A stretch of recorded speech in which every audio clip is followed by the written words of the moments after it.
தமிழ்நாடு அரசு பணியாளர் சங்கத்தின் சார்பில் அதன் சிறப்பு தலைவர் ஐயா கூப்பா அவர்களின் சீரிய வழிகாட்டுதலின்படி பழைய ஓய்வு திட்டம் மற்றும் டாஸ்மாக் கோரிக்கைகள் மற்றும் துறைவாரி சங்கங்களினுடைய கோரிக்கைகள் மற்றும் பொது கோரிக்கைகள் உள்ளிட்ட கோரிக்கைகளை வலியுறுத்தி தமிழ்நாடு அரசு பணியாளர் சங்கத்தின் சார்பில் வருகின்ற 26/7/2026 அன்று கடலூரில் பிரதிநிதிகள் கலந்து கொள்ளும் கோரிக்கை மாநாடு நடைபெற உள்ளது. இந்த கோரிக்கை மாநாட்டிற்கு டாஸ்மாக் பணியாளர்கள் அவர்கள் அனைவரும் பெருந்திரளாக கலந்து கொண்டு இந்த மாநாட்டை வெற்றியடைய செய்யுமாறு அன்போடு கேட்டுக்கொள்கிறோம்.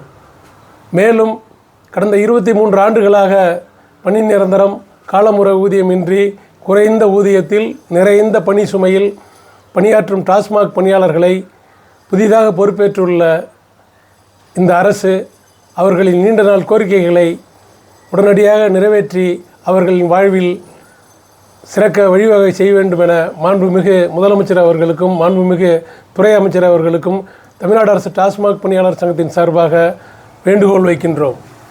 மேலும் புதிதாக பொறுப்பேற்றுள்ள அரசு டாஸ்மாக் பணியாளர்களுக்கு 25% ஊதியம் உயர்த்தி வழங்கியதையும், இஎஸ்ஐ திட்டத்தை வழங்கியதும், விரைவில் காலிபாட்டில் சேகரிப்பில் இருந்து டாஸ்மாக் பணியாளர்களை விடுவிக்க இருப்பதையும் தமிழ்நாடு அரசு டாஸ்மாக் பணியாளர் சங்கம் வரவேற்கிறது.